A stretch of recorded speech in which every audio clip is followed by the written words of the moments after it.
At my birthday party, a joke turned dark when my son spoke, and my daughter-in-law dropped her glass. What happened next tore through decades of silence and exposed a truth I never saw coming. My name is Loretta Caldwell, and I'm 63 years old. I've survived a lot: divorce, poverty, raising 2 sons alone after their father walked out, burying my mother with my own hands shoveling dirt onto her casket because we couldn't afford the full service. I thought I'd seen every kind of pain this life could throw at me, but nothing, and I mean nothing, prepared me for what happened in my living room on a Sunday afternoon, surrounded by dollar store balloons and the smell of sweet potato casserole. It started with a joke, just a simple joke from my youngest son, Tavon. The kind of joke he'd told 100 times before, trying to make everyone laugh, trying to cut through the tension that always seemed to hang in the air whenever my family gathered in one room. But this time, the joke didn't land. This time, my daughter-in-law's wine glass slipped from her fingers and shattered against the floor.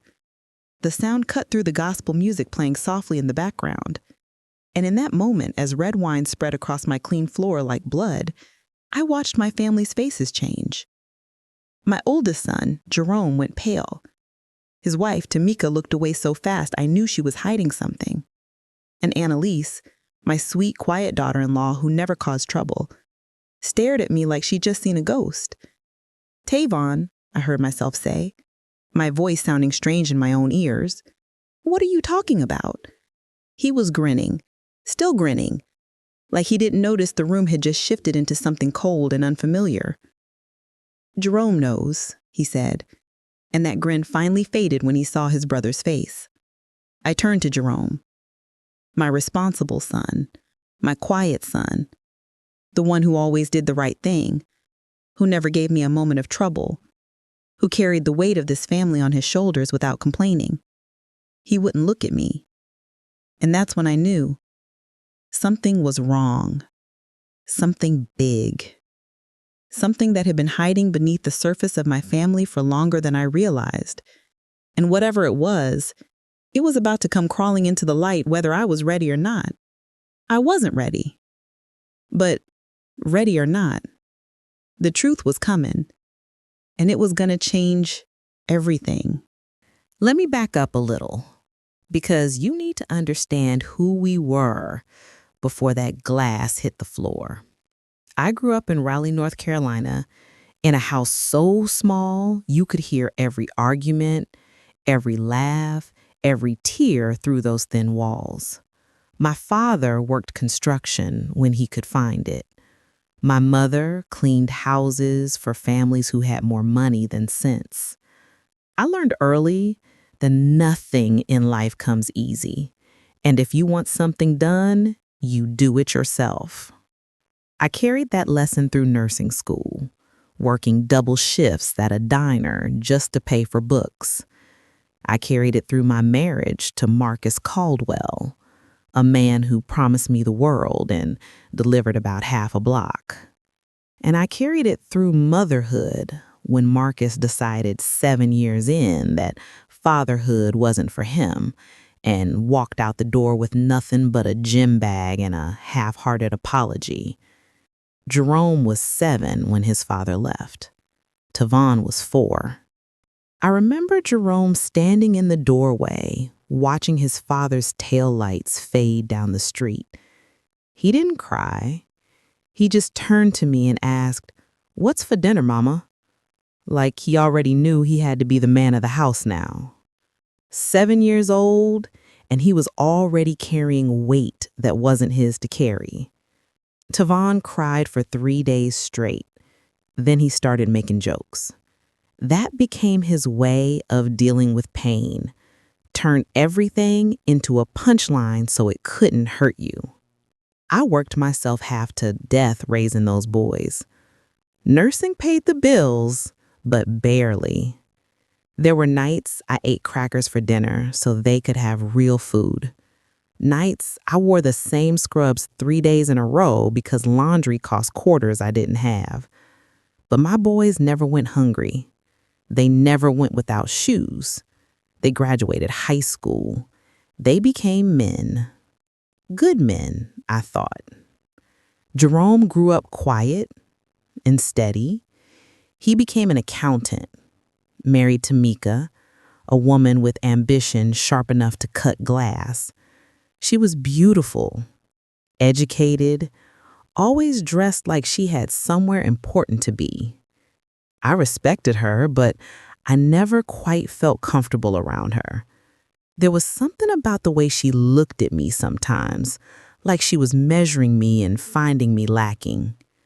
Tavon took longer to find his path. He bounced between jobs, girlfriends, apartments. Then he met Annalise at a church function and something settled in him. She was soft where Tamika was hard, gentle, almost too gentle, like life had already bruised her enough and she was trying not to get hurt again. They got married a year after Jerome and Tamika. For a while, things seemed good. But then the distance started. It wasn't loud. It wasn't obvious. Just small things. Jerome stopped calling as much. Tavon stopped bringing Annalise around unless it was a holiday. Family dinners became tense. Conversations felt rehearsed. Smiles looked painted on. I tried to fix it.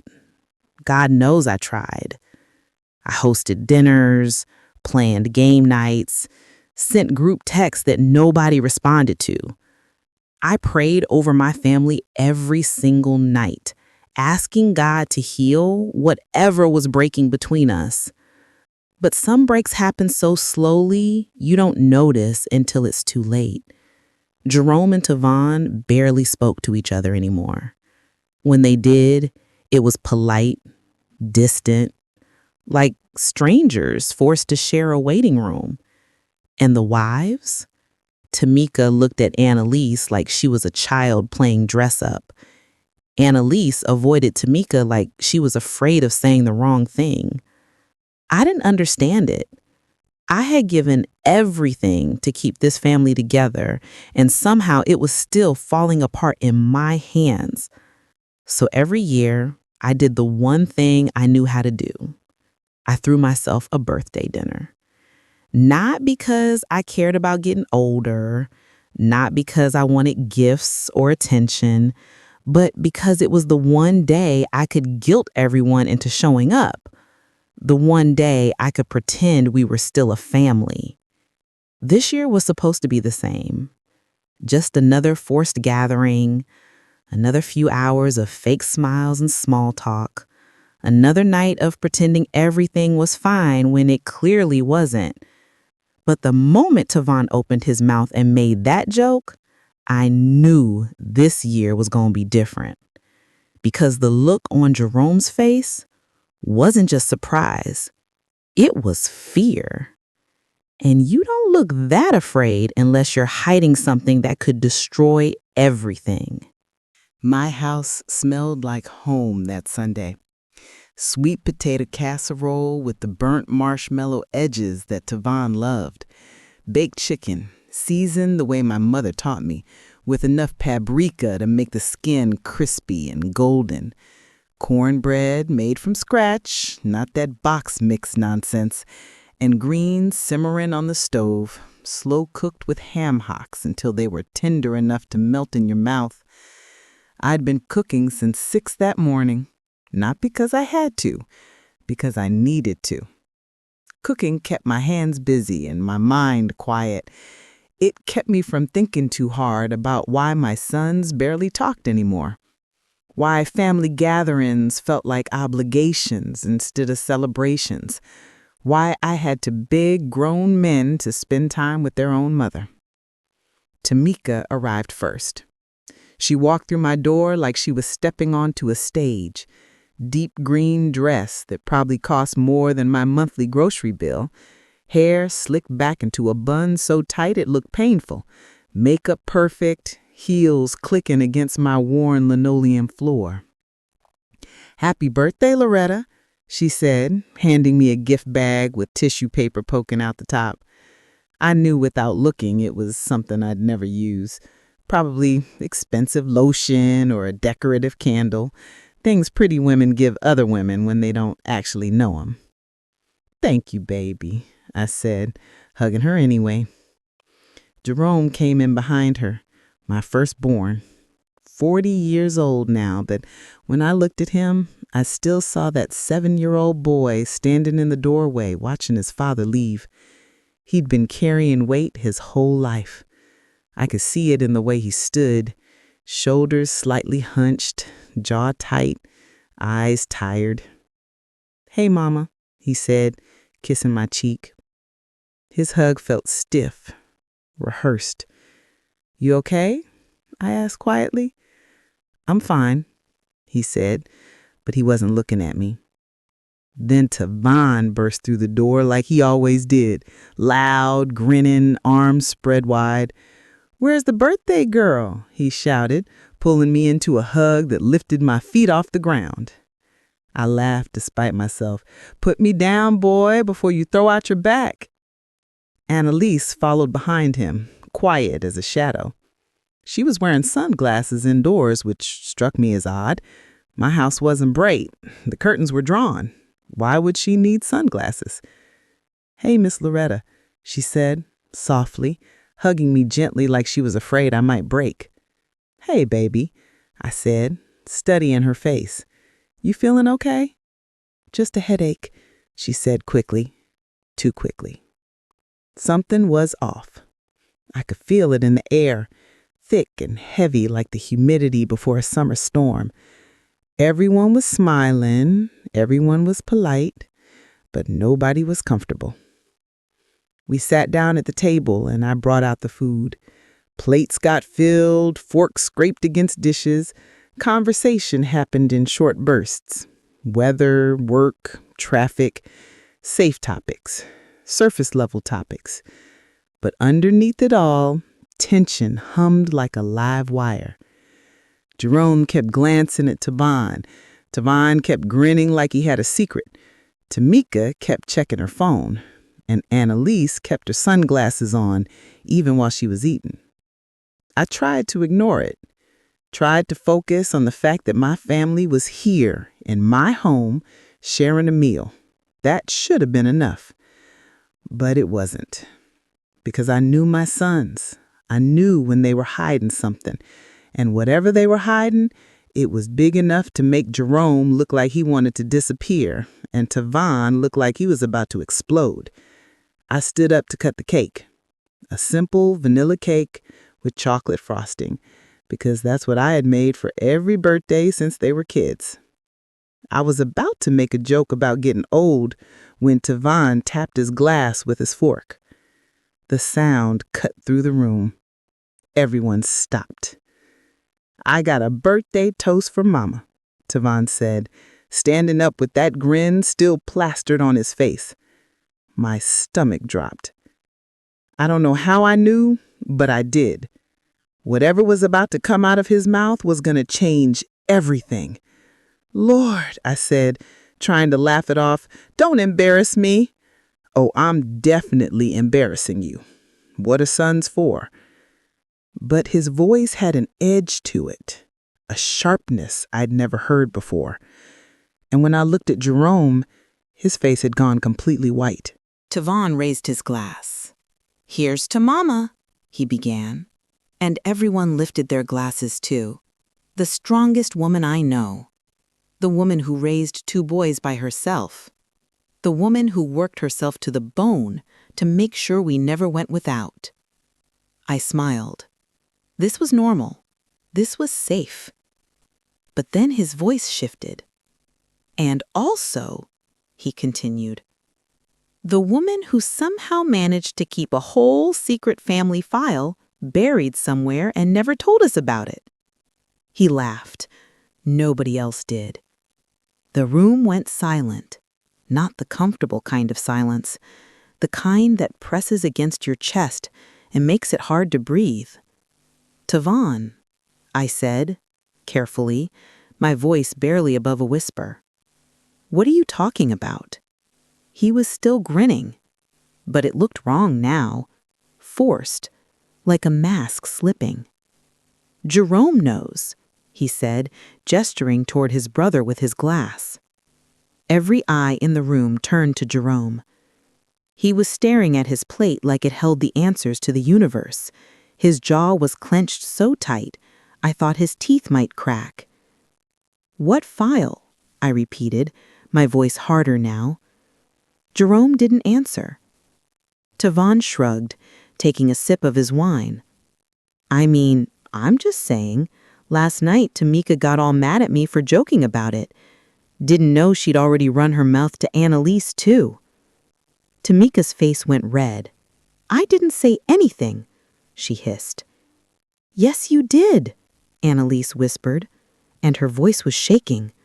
"You told me to stay ready. I didn't understand what you meant until—" "Enough!" Jerome's voice cracked through the room like a whip. Everyone froze. Jerome never yelled, never raised his voice, never snapped at anyone. The fact that he just did meant whatever this was, it was bad. Really bad. He stood up slowly, his chair scraping against the floor. His hands were trembling. I could see them shaking even though he was trying to keep them still. "Mama," he said quietly, and there were tears in his eyes. My heart started pounding so hard I could hear it in my ears. "Sorry for what?" I asked. He looked at Tavon, then at Tamika, then at Annalise, then finally, reluctantly, at me. "2 weeks ago," he began, his voice barely above a whisper, "I was going through boxes in the attic, old paperwork, tax stuff. I found a folder." My mouth drew dry. "What kind of folder?" I asked, even though part of me didn't want to know. "It had envelopes," he said, "sealed envelopes, all with your handwriting on them." My stomach twisted. "They were dated," he continued, "from the 80s, before me, before Tavon, before Dad." The room started to tilt. I knew exactly what he'd found. The letters. The letters I'd written to Camille, my daughter, my baby girl who lived only 3 months before God took her back. The letters I wrote every year on her birthday, every Christmas, every Mother's Day, because it was the only way I knew how to keep her memory alive.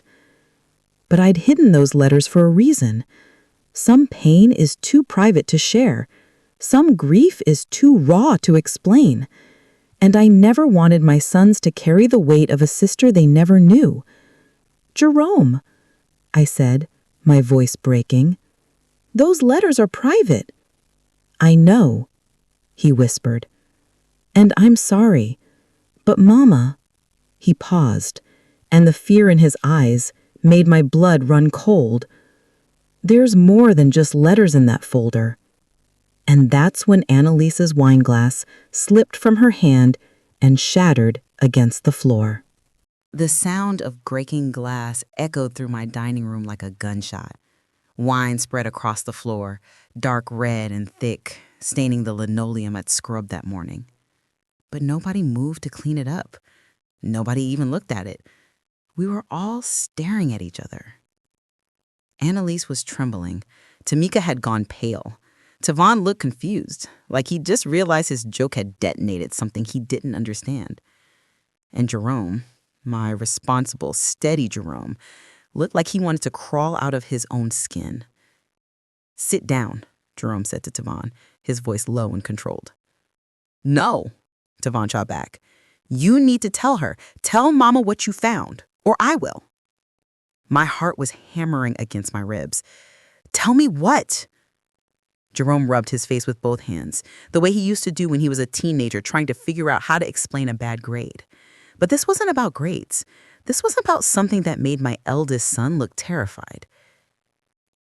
"Mama," he started, then stopped. Started again. "The folder I found, it had the letters you wrote to Camille. I recognized your handwriting. The dates matched." I nodded slowly. "Okay, So you found letters I wrote to my daughter, letters I wrote to help me grieve. That's private, Jerome, but it's not, he interrupted. There were other envelopes. My breath caught. What other envelopes? Jerome looked at Tamika like he was asking for permission. She gave him a small nod, but her face was tight with something I couldn't read. They were addressed differently.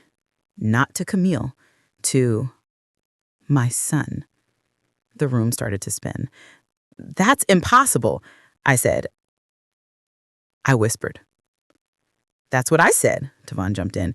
I told him he was reading it wrong, that maybe it was some kind of nickname or... It wasn't a nickname, Jerome said quietly. The dates were clear. They started a year before Camille was born. My legs gave out. I grabbed the edge of the table to keep from falling. I never had a child before you. Jerome, you're my firstborn, then Tavon, and Camille came before both of you, but she died. She only lived 3 months. I know what you told us, Jerome said, and there was something in his tone, something that felt like doubt. That cut deeper than anything else. You think I'm lying? I asked, my voice rising. You think I'd forget a child? No, Jerome said quickly. But Mama, there's more. What more could there possibly be? I was yelling now, something I never did, but my own son was standing in my house questioning my memory, questioning my life, and I didn't know how to make sense of it. Jerome reached into his jacket pocket and pulled out a folded piece of paper. My stomach dropped. What is that? I asked. It's a copy, he said. A copy of a birth certificate. I found it in the same folder. The room went silent except for the sound of my own breathing, harsh and ragged in my ears. A birth certificate? I asked, even though every cell in my body was screaming at me not to. For who? Jerome said, his eyes locked on mine. For a boy, born in May, 1982. The date hit me like a fist to the chest. May 1982. 1 year before Camille. 2 years before Jerome. That's not possible, I said again, but my voice sounded weak even to my own ears. The mother's name on the certificate, Jerome continued, his eyes locked on mine, is Loretta Caldwell. Same birth date as you, same address you lived at back then. My knees buckled. Tavon caught my arm and guided me into a chair. Mama, are you okay? Tavon asked, and for the first time since this nightmare started, he sounded scared instead of amused. I'm fine, I lied. I need to see it. Jerome hesitated, then handed me the paper. My hands shook as I unfolded it, and there it was. A birth certificate. Official looking, with the state seal and everything. Mother's name, Loretta Jean Caldwell. Father's name, Nathaniel Burke. Child's name, Marcus Nathaniel Burke. Date of birth, May 17th, 1982. The room tilted. Nathaniel Burke. A name I hadn't heard in over 40 years. A name I'd buried so deep I thought it would never surface again. But I never had his child. I would remember that. I would remember being pregnant, giving birth, holding a baby. Wouldn't I? Mama, Jerome's voice pulled me back. Do you know him? I looked up at my sons, at their wives, at these 4 people staring at me like a stranger. I knew him, I said quietly. A long time ago. But we never... And then Annalise made a sound. A small choked sound like she'd been holding her breath and finally had to let it out. Everyone turned to look at her. She'd taken off her sunglasses. Her eyes were red and puffy like she'd been crying for days. "Annalise," Tavon said, "baby, what's wrong?" She stared at me, just stared, and in her eyes I saw something that made my blood run cold. Recognition. "I knew you looked familiar," she whispered. "When Tavon first brought me home to meet you, I kept thinking, I know that face. I've seen those eyes before. What are you talking about?" Tavon asked. Annalise stood up slowly, her chair scraping against the floor. "Nathaniel Burke was my grandfather." The room exploded. For a moment, nobody moved. Nobody breathed. We just stood there, frozen, like someone had pressed pause on our entire lives. Then everyone started talking at once. "What do you mean, your grandfather? How was that even possible? This is insane. That can't be right." But Annalise wasn't looking at any of them. She was looking at me, and tears were streaming down her face.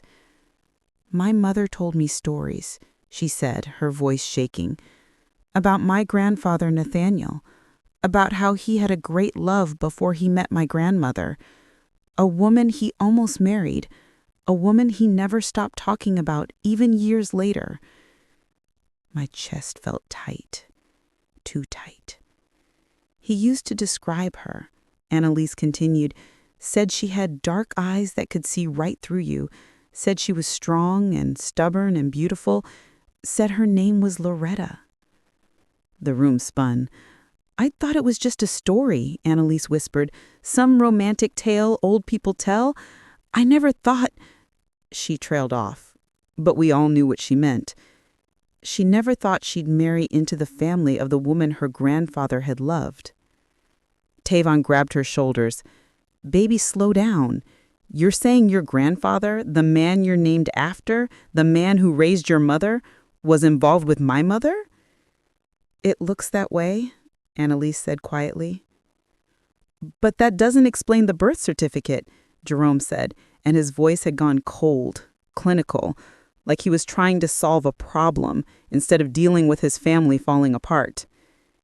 "If Nathaniel Burke is Annalise's grandfather and this certificate says he's the father of Mama's child, then—" He didn't finish. He didn't have to. The implication hung in the air like smoke. "No," I said firmly. "No, I never had Nathaniel's child. I never had any child except Camille, Jerome, and Tavon." "Then explain the certificate," Tamika said, and there was an edge to her voice I didn't like. "Explain the letters. Explain why Annalise's grandfather apparently never stopped talking about you." "I can't explain it," I said, frustration boiling over. "I don't know where that certificate came from, but I know my own life. I know my own body. I know I never gave birth to a boy in 1982. "Are you sure?" Jerome asked, quietly. The question felt like a betrayal. "Am I sure?" I repeated, my voice dangerous. "Am I sure I didn't have a baby? Yes, Jerome, I'm sure." But even as I said it, doubt crept in. Because there was a period after Nathaniel left, a dark period, weeks, maybe months, where grief swallowed me whole, where I drank too much and slept too little and let the days blur together until I couldn't tell Tuesday from Saturday. My mother had been alive then. She took care of me, made sure I ate, made sure I didn't do anything stupid. But what if... No, I would remember. I would remember being pregnant, being in labor, holding a child. Wouldn't I? "Mama," Tavon said gently, "maybe you blocked it out. Trauma does that sometimes, makes you forget things that hurt too much to remember." "I didn't block out anything," I snapped, "and I didn't forget a whole child." But my voice sounded less certain than before. Annalise sat back down, her face in her hands. "I don't understand any of this. If Miss Loretta had my grandfather's baby, and that baby was given up or died or something, why wouldn't my family know? Why wouldn't my mother have told me? Maybe she didn't know. Maybe Nathaniel kept it secret. Or maybe, Jerome said slowly, the baby didn't die. What are you saying? I asked. Jerome looked at me, and in his eyes I saw a theory forming, a theory that terrified him. What if the baby was given up for adoption? What if there's someone out there, someone our age, who's your biological son? That's ridiculous, I said immediately. Is it? Jerome challenged. Because that would explain the letters, the secrecy, the fact that you never told us. I never told you because there's nothing to tell, I was shouting again, but I couldn't stop myself. I didn't give birth in 1982. I didn't give up a baby, and I certainly didn't keep it secret for 40 years. Then where did the certificate come from? Tavon asked. I didn't have an answer. None of us did. We stood there in my dining room surrounded by cold food and broken glass, and nobody knew what to say. Finally, Annalise spoke up, her voice small and scared. Miss Loretta, my grandfather died 3 years ago, but before he died, he gave my mother a box, said it had important documents, family history. She hasn't opened it yet. It's still in her attic. My heart started racing. What kind of documents? I asked. I don't know, but maybe there's something in there, something that could explain this. We should look, Tavon said immediately. No, I said, we're not digging through a dead man's papers trying to piece together some mystery that doesn't exist. But Mama, Jerome started. No, I said, again, firmer this time. This is my life you're all picking apart. My past, my choices. And I'm telling you, there is no lost child. There is no secret. There's just a piece of paper that's wrong, that's forged, that's somehow gotten mixed up with my personal letters.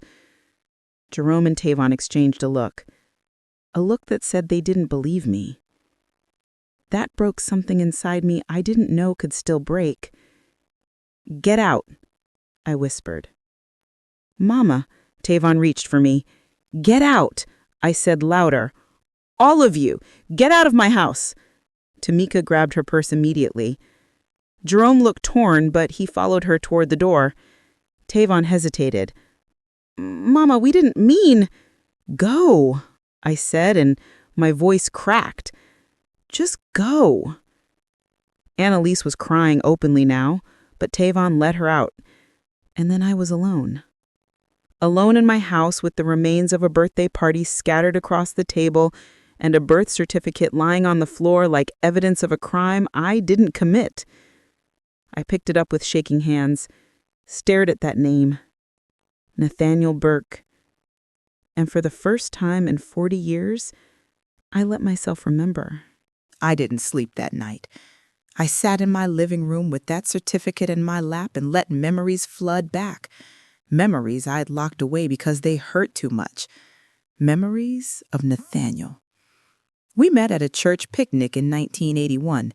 I was 20. He was 23. Tall, handsome, with a smile that could make you forget your own name. He worked construction with my father, started coming around the house, bringing me flowers, walking me home from my nursing classes. Within 3 months, I was in love. Within 6 months, we were talking about marriage. He promised me everything. A house with a porch, children, a life where I wouldn't have to work myself to death like my mother did. He made me feel safe, wanted, like I was the only woman in the world. Then one day, he was gone. No explanation, no goodbye, just gone. I later heard he'd moved to another state, started over, met someone else. It destroyed me. For weeks, I couldn't eat, couldn't sleep. My mother worried I'd waste away. But eventually, the pain dulled. I moved on, met Marcus, had my boys. I thought I'd left Nathaniel Burke in the past where he belonged. But now he was back, not in person, but in paper, in questions. in a birth certificate that claimed we had a child together. A child I didn't remember. I must have dozed off eventually because when my phone rang at 7 in the morning, I jerked awake with a stiff neck and the certificate stuck to my cheek. It was Annalise. "Miss Loretta?" Her voice was quiet, nervous. "I'm sorry to call so early, but can I come over alone, without Tavon? I need to talk to you." Something in her voice made me say yes. She arrived 30 minutes later, still wearing yesterday's clothes. Her eyes were swollen. She looked like she hadn't slept either. "Come in, baby," I said, stepping aside. She sat on my couch, hands clasped in her lap like she was praying. "I went to my mother's house last night, after we left here. I couldn't stop thinking about that box my grandfather left." My pulse quickened. "Did you open it?" She nodded. "My mother didn't want to, said it felt like grave robbing, but I convinced her." "And?" I asked, even though I wasn't sure I wanted to know. Annalise reached into her purse and pulled out a stack of yellowed envelopes bound with a rubber band. My heart stopped. "These were in the box," she said quietly. "They're letters, written by my grandfather, to you." She handed them to me with shaking hands. I stared at that stack of envelopes, at my name written across them in handwriting I hadn't seen in decades. Loretta Caldwell. All of them, 20, maybe 30 letters, all addressed to me, all unopened. "He never sent them," Annalise whispered. Mother said he wrote them over the years but never had the courage to mail them." With trembling fingers, I opened the first one. The paper was fragile, nearly falling apart. The date at the top, June 1982. "My dearest Loretta, I know you must hate me. I hate myself. But I had to leave. Not because I stopped loving you. God knows I never could. But because I made a choice that will haunt me for the rest of my life. Your mother came to me 3 months ago, told me you were pregnant, told me you were planning to keep the baby even though we weren't married yet. I was terrified. I wasn't ready. I was young and stupid and scared. She gave me an option, said she knew a couple who couldn't have children. Good people, church people. They would take the baby, raise it right, and you would never have to know. I'm ashamed to say I agreed. I left town because I couldn't face you, couldn't face what I'd agreed to. Your mother told you I'd abandoned you, let you think I was a coward who ran. And I was, but not for the reasons you thought. The baby was born in May, a boy, healthy, perfect. Your mother handled everything, the adoption, the paperwork. She told you that you had lost it, that it was stillborn. She made sure you were sedated through the birth so you wouldn't remember. I know this makes me a monster. I know I destroyed your chance at motherhood, at knowing your own child. But your mother convinced me it was for the best, that you were too young, that we weren't ready. I was wrong. We were wrong. And I'll spend the rest of my life wishing I could take it back. I love you, Loretta. I never stopped. Nathaniel. The letter fell from my hands. My mother, my own mother, had drugged me, lied to me, stolen my child, and given him away while I was unconscious. And I never knew. "Miss Loretta?" Annalise's voice sounded far away. "Are you okay?" I couldn't answer, couldn't breathe, couldn't process what I'd just read.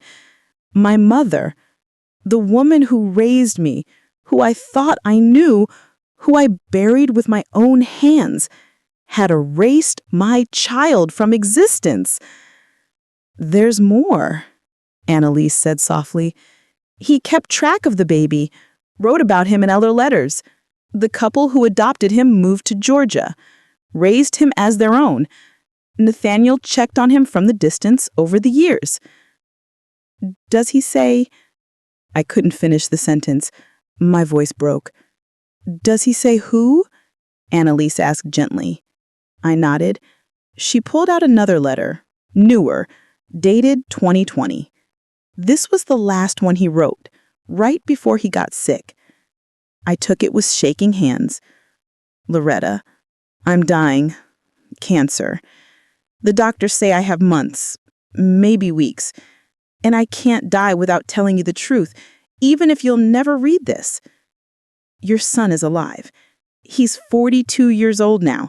He became a teacher, married, has 3 kids of his own. He's a good man, better than I ever was. His name is Michael Davis, and he lives in Raleigh. He's been close to you this whole time. The letter dropped from my hands. Michael Davis? I knew that name. I knew it because he taught at the same high school where Tavon coached basketball. They were friends. My son, my stolen, hidden, lost son, had been in my life for years. And I never knew. I couldn't move, couldn't think. My brain was trying to process something impossible. Michael Davis. The man who came to family barbecues because Tavon invited him? The man who brought potato salad and made everyone laugh? The man whose kids called me Miss Loretta and gave me handmade birthday cards? That was my son, my firstborn, the child I didn't know I had. Miss Loretta, say something, Annalise begged. Please.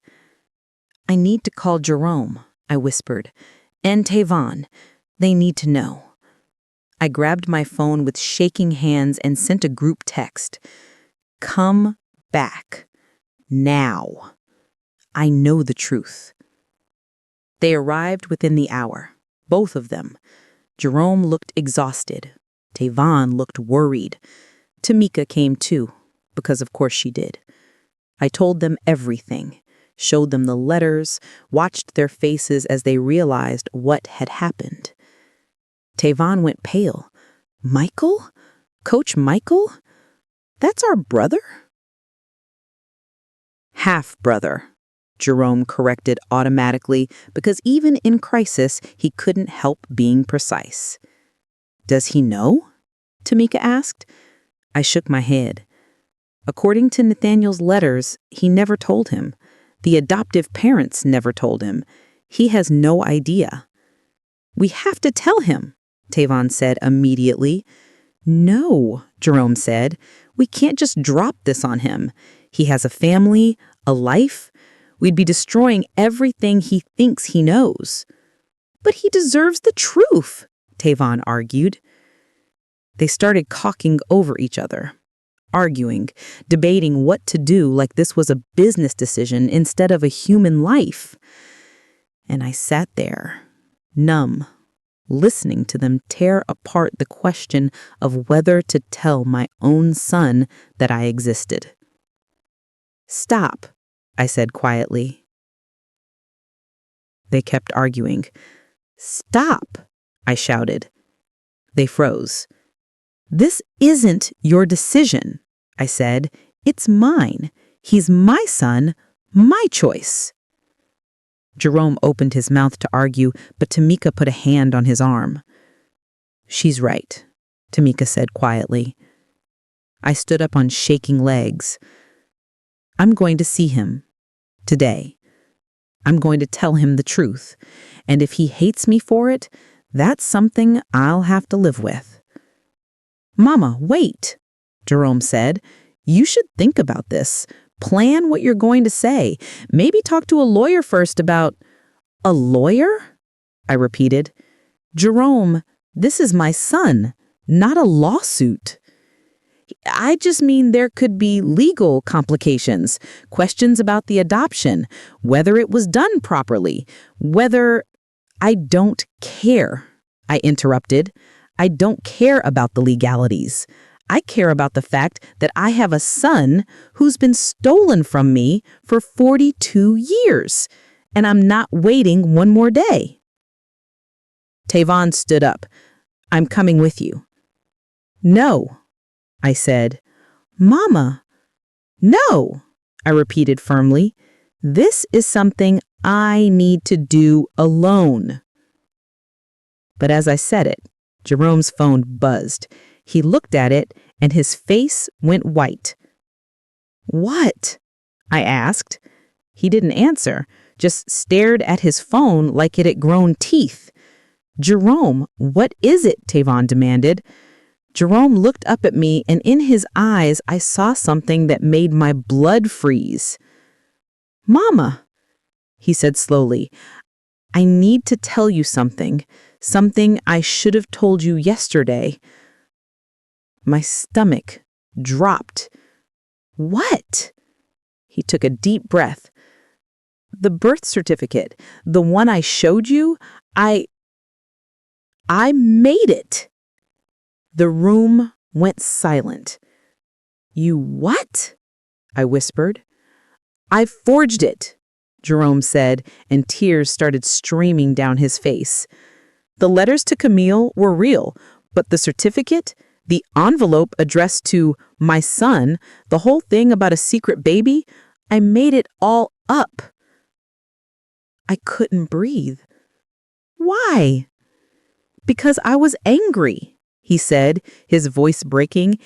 Angry at Tavon for always getting away with everything. Angry at you for always expecting me to be perfect. Angry at myself for never being able to say no. I wanted to shake things up, make everyone feel as lost and confused as I always felt. Tavon lunged at him. You sick... I grabbed Tavon's arm. Don't.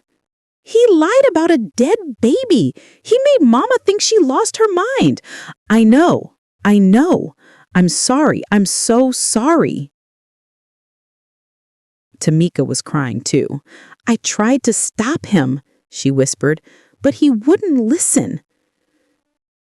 I stared at my oldest son, the son I trusted, the son who'd always done the right thing, and I realized I didn't know him at all. So there's no Michael Davis? I asked, my voice hollow. No. I mean, yes, there is a Michael Davis. He teaches with Tavon, but he's not your son. There is no lost son. I made it all up. The relief that flooded through me was almost painful. There was no stolen baby, no drugged birth, no mother who'd betrayed me. But there was something worse. There was a son who hurt me on purpose, who played with my trauma like it was a game. Get out, I said quietly. Mama, please. Jerome reached for me. Get out of my house and don't come back. Loretta, Tamika tried, but I held my hand. You knew, I said to her. You knew what he was doing, and you let it happen. Both of you, get out. Jerome collapsed into a chair, sobbing. I'm sorry. I'm so sorry. I was just so tired of... Tired of what? I snapped at him. Tired of being loved? Tired of being trusted? Having a family that relied on you? That's what you were tired of?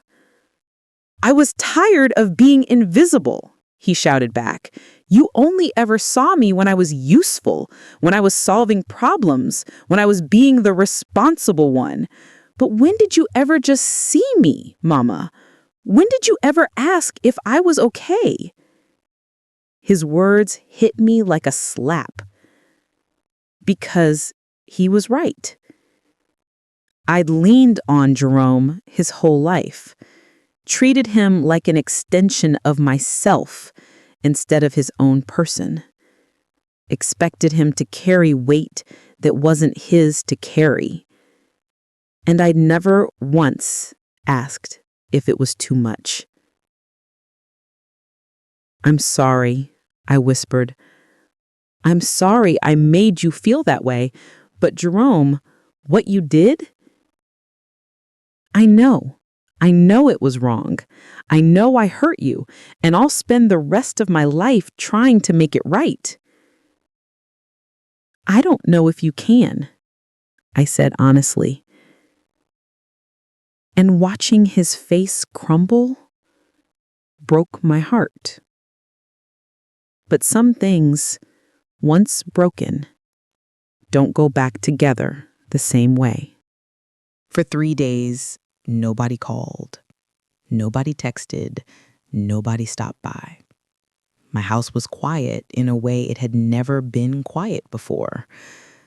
I spent those days thinking, really thinking, about Jerome's words, about the weight I'd put on him, about the way I'd treated my sons differently their whole lives, expecting Jerome to be strong and letting Tavon be free. I'd done that. I had created that dynamic, and Jerome had suffered for it in silence until the silence became unbearable. On the 4th day, there was a knock on my door. It was Jerome, alone. His eyes were red and swollen. He looked like he'd aged 10 years. "I'm not here to ask for forgiveness," he said before I could speak. "I'm here to tell you the truth. All of it." I stepped aside and let him in. We sat in the living room where this nightmare had started, and Jerome talked. He told me about years of resentment, about watching Tavon coast through life while he carried every burden, about Tamika's pressure for him to be more successful, more ambitious, more everything, about panic attacks he hid in bathroom stalls at work, about therapy he started 6 months ago but never told anyone about. He told me about the night he found my letters to Camille and had a breakdown, about how he'd wanted to hurt the way he'd been hurting for years, about how the forgery started as a thought experiment and became something darker. I wanted everyone to feel lost, the way I'd felt lost my whole life. When he finished, we sat in silence. "I'm angry," I finally said. "What you did was cruel and manipulative, and it broke something between us." He nodded, tears streaming down his face. "But I'm also sorry," I continued. "Sorry I never saw what I was doing to you. Sorry I made you feel like you couldn't come to me. Sorry I let you carry so much alone." "It's not your fault," he started. "It is. Not all of it. You made your choice. But I created the conditions that made you desperate enough to make it." Jerome broke down completely, and for the first time since he was 7 years old, I held my son while he cried. Really cried. Not the quiet, controlled tears he'd shed at his father's funeral or when his grandmother died, but raw, ugly, soul-deep crying that came from a place he'd kept locked away for decades. When he finally stopped, he pulled away and wiped his face. "What do we do now?" he asked. "I don't know," I admitted. "But we start by being honest. All of us. No more expectations, no more roles we're forced to play. Just family. Messy, complicated, imperfect family." He nodded. "I'd like that. And you're going to apologize to Tavon. Really apologize. Not just, 'I'm sorry,' but explaining why you did it." "He's not going to forgive me," Jerome said quietly. "Maybe not," I agreed. "But you still owe him the truth." The next day, I gathered everyone back at my house. This time there was no food, no celebration. Just 5 people sitting in a living room trying to figure out how to be a family again. Jerome apologized, really apologized. He explained his pain without using it as an excuse. He owned what he'd done. Tavon listened, and when Jerome finished, Tavon said, "I'm angry, I'm hurt, and I don't know if I can trust you again." "I understand," Jerome said.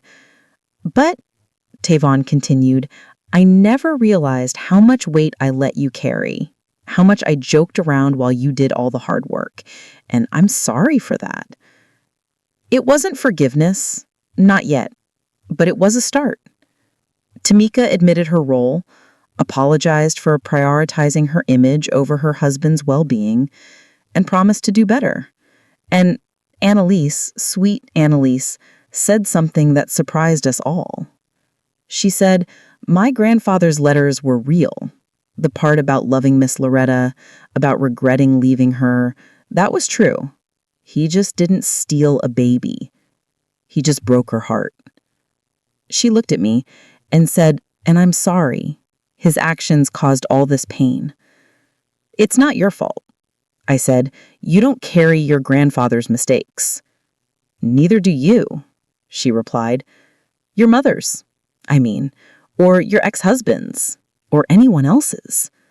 Her words hit me harder than I expected, because for 40 years, I had been carrying other people's mistakes, their abandonments, their failures, their pain, and I'd passed that habit down to my sons. "So where do we go from here?" Tamika asked. I looked around at my broken, complicated, messy family, and I said, "We start over." Not pretending the past didn't happen, but not letting it define us either. "And if we mess up again?" Tavon asked. "Then we talk about it. Before it becomes a crisis, before the silence gets so loud it breaks us." Everyone nodded. It wasn't a perfect ending, but it was honest, and for the first time in years, that felt like enough. 3 months later, we had another family dinner. This time, it was at Jerome and Tamika's house. And this time, the conversation flowed naturally. There were still awkward moments, still tension, but there was also laughter. Real laughter. Jerome was in therapy, actually talking about his feelings instead of bottling them up. Tavon was making an effort to be more responsible, to carry his share of the family weight. And I was learning to let go, to ask for help, to admit I didn't have all the answers. Tamika and Annalise were building a friendship, slowly, carefully, but genuinely. We weren't fixed. Families don't get fixed like broken appliances. But we were healing. And healing is messier, slower, and more honest than fixing ever could be. As I sat at that dinner table, watching my sons joke with each other, really joke, not use humor as a weapon, I thought about that birthday party, about the glass shattering, about the moment everything fell apart. And I realized something.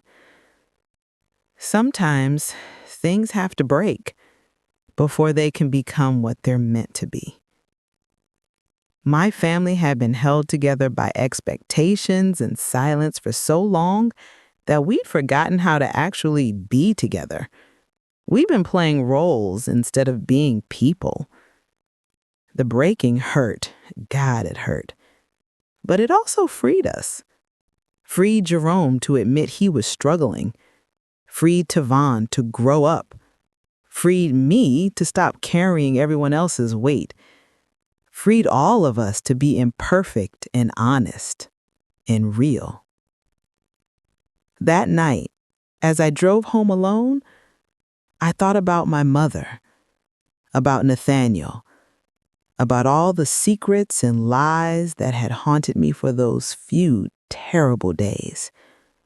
None of it was real, but the pain I'd felt was. The fear that I'd lost a part of myself was real. And it had forced me to look at my life, really look at it, in a way I'd been avoiding for years. I thought about calling my sons when I got home, but I didn't. Because for the first time in decades, I didn't feel the need to check on them, to make sure they were okay, to hold everything together by sheer force of will. They were okay. We were okay. Not perfect, but okay. And that was enough. Because families don't fall apart because of secrets. They fall apart because people stay silent until the silence becomes unbearable. And they heal when they finally find the courage to speak their truth, even when that truth is messy and painful and imperfect. My name is Loretta Caldwell. I'm 63 years old, and I survived. The day my family almost destroyed itself. But more than that, I survived the rebuilding. And in the end, that's the part that matters most.